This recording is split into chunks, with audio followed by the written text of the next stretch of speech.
Sir ಆಮೇಲೆ ಈಗ ನವೆಂಬರ್ನಲ್ಲಿ ಸಂಪುಟ ಪುನರ್ರಚನೆ ಆಗ್ತಿದೆ, ತಾವು ಕೂಡ ಒಬ್ಬ ಪ್ರಬಲ ಆಕಾಂಕ್ಷಿಯಾಗಿದ್ದೀರಿ, ಮೊದಲಿಂದಲೂ ಕೂಡ ಕೇಳ್ಕೊಂಡೇ ಬರ್ತಿದ್ದೀರಿ. ಏನ್ ಸರ್ ನಿಮ್ಗೇನಾದ್ರೂ ಹೈಕಮಾಂಡ್ ಕೃಪೆ ತೋರುತ್ತಾ?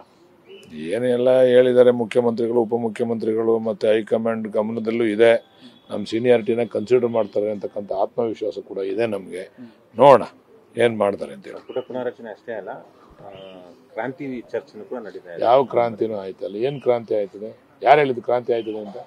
ನಿಮ್ಮ ಪಕ್ಷದಲ್ಲಿ ಯಾರು ಹೇಳಿದ್ದು? ನಿಮ್ಗೆ ಯಾರು ಹೇಳಿದ್ದು ಕ್ರಾಂತಿ ಆಯ್ತದೆ ಅಂತ ಹೇಳಿ?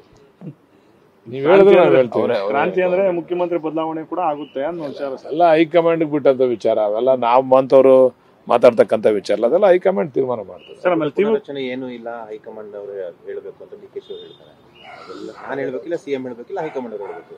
ಆ ಅರ್ಥದಲ್ಲಿ ಮಾತಾಡ್ತಾರೆ. ನೀವು ನೋಡಿದ್ರೆ ನಮಗೆಲ್ಲ ಪರಿಗಣಿಸಬಹುದು ಅಂತ ಅಲ್ಲ. ಆದ್ರೆ ನಮ್ಮನ್ನ ಪರಿಗಣಿಸಿ ಅಂತ ನಮ್ಗೆ ಒಪ್ಪಿರ್ತಕ್ಕಂಥದ್ದು. ಮಾಡದೇ ಇದ್ರೆ ಏನು ನಾವು ಪರಿಗಣಿಸಿ ಅಂತ ಹೇಳಕ್ಕಾಯ್ತದ? ಅಕಸ್ಮಾತ್ ಮಾಡಿದ್ರೆ ನಮ್ಮ ಸೀನಿಯಾರಿಟಿಗೆ ಒಂದು ಗೌರವವನ್ನು ಕೊಡಿ ಅಂತ ಮನವಿ ಮಾಡಿದ್ದೀವಿ.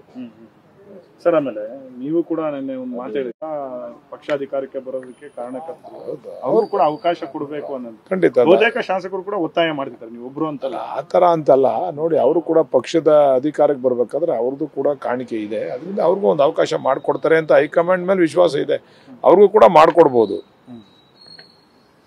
ಅವರು ಯಾಕೋ ಈ ನಡುವೆ ಡಿ.ಕೆ. ಶಿವಕುಮಾರ್ ಅವರು ಟೆಂಪಲ್ ರನ್ ಶುರು ಮಾಡ್ಬಿಟ್ಟಿದ್ದಾರೆ ಸರ್.